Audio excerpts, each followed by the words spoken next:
Siyami ang paghahatid ng supply sa mga sundalong nakasakay sa BRP Teresa Magbanwa sa Escoda Shoal. Muli kasing binuntutan at inambahan pang bobombahin ng tubig ng Chinese vessels ang mga barko ng Pilipinas. Magbabalita si Brian Basa. Bantay sarado ng 40 barko ng China ang barko ng Pilipinas na BRP Teresa Magbanwa. 4 na buwan nang nakaangkla sa Escoda Shoal ang ating barko pero hindi ito malapitan. Nitong Lunes, 2 barko ng Pilipinas ang sumubok na makalapit, ang BRP Cape Engaño at BRP Cabra ng Philippine Coast Guard. Pero umpisa pa lang, binuntutan na agad ang mga ito ng barko ng Chinese Navy.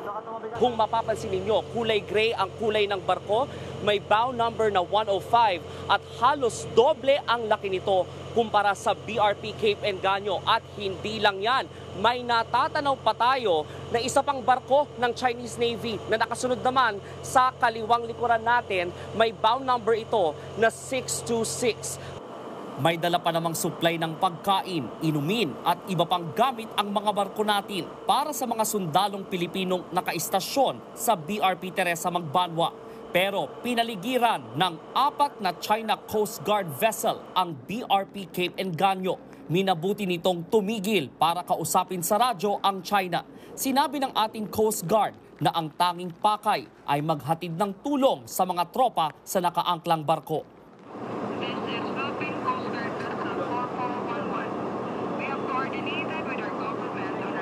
Habang patuloy ang radio communication, pumoporma ang mga barko ng China Coast Guard. Pasado tanghali nang makita natin itong CCG Vessel 5205 na binuksan nito ang water cannon. Anytime, pwede nitong bombahan ng tubig ang BRP Cape Engaño. At sa kaliwang gilid naman ng barko, nakaharap sa atin ang CCG Vessel 21555, ang isa sa mga barkong bumangga sa BRP Datu Sanday ng Bureau of Fisheries and Aquatic Resources noong August 25. 5 oras na nakapirmi sa laot ang 2 barko ng Pilipinas. 5 oras din ang tinagal ng negosasyon. Pero bandang alas 4 ng hapon, umatras din ang BRP Cape Engaño at BRP Cabra para sa kaligtasan ng lahat. Sakay ng BRP Cape Engaño sa West Philippine Sea para sa 1PH, Brian Basa, News 5. Kaugnay niyan, makakausap natin si Commodore J. Tariela, ang PCG spokesperson for the West Philippine Sea. Magandang tanghali po sa inyo, Commodore Tariela. Hello, good afternoon, Ms. Cheryl, and sa mga viewers niyo. Salamat po sa oras. Commodore, gaano po karaming barko ng China yung humarang po dito sa humanitarian mission po ng Pilipinas sa Escoda Shoal kahapon? Well, Ms. Cheryl, no, based on the satellite, we were able to monitor 31 Chinese maritime militia na nasa loob ng Escoda Shoal. And on our way, no, from Buliluyan Port proceeding to Escoda Shoal, meron pa lamang tayong distance na somewhere between 17 to 20 nautical miles. Nakita na natin yung 3 PLA Navy warship and of course the Chinese Coast Guard na pinalibutan na ang BRP Cabra at BRP Cape Engaño. So in total, there are 40 vessels that we have monitored. No? There are 31 Chinese maritime militia, 6 na China Coast Guard vessel, and 3 People's Liberation Army Navy warship. Masasabi po ba natin sa dami po ng insidente ng kanilang pangaharas sa atin, ito ay masasabi natin na isa sa pinakamarami pong maritime militia na pumalibot po sa atin? Well, isa to sa pinakamarami, no? But again, ang pinaka-highest recorded pa rin natin na maritime forces deployed in a particular incident is in Bajo de Masinloc. When atin ito decided to have a convoy going to Bajo de Masinloc, they reached as many as more than 50 Chinese maritime forces.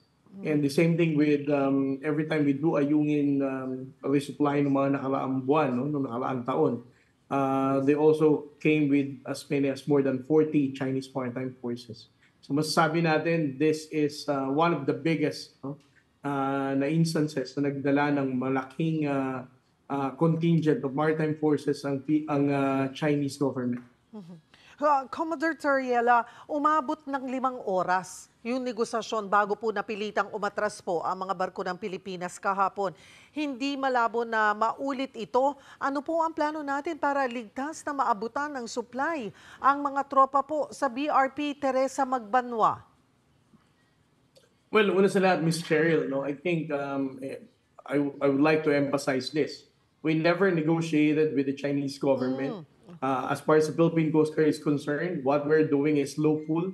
We don't need to go negotiate to the Chinese Coast Guard or anybody in the Ministry of Foreign Affairs of the People's Republic of China.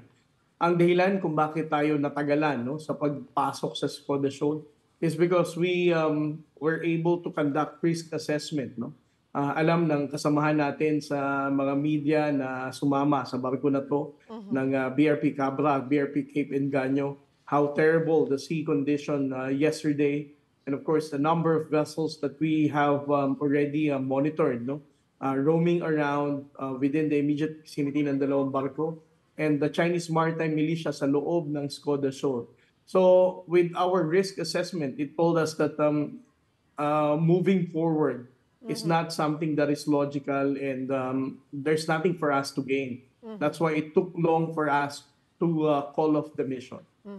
Isang araw lamang po bago ang insidenteng ito, binangga naman ng mga barko po ng China ang BFAR vessel na BRP Datu Sanday. Kumusta na po yung naging pinsala dun sa barko? Ang Bureau of Fisheries and Aquatic Resources, Ms. Cheryl, ay dumating na sa Orion, Bataan kahapon. At ito ngayon ay sumasailalim sa evaluation ng Bureau of Fisheries and Aquatic Resources whether the structural damage that she incurred, no, would warrant substantial repair. With regard to the navigation communication equipment na iayos naman na ng BFAR ito, ang main concern na lamang ng BRP Datu Sanday is the structural damage that it incurred because of the ramming ng 6 times ng China Coast Guard vessels. Wala naman pong napaulat na nasaktan, Commodore J? Wala naman, Ms. Cheryl, no? Hindi totoo yung ipinamalita ng Chinese government na meron tayong tropa sa barko ng B4 na nahulog at kanilang ni-rescue.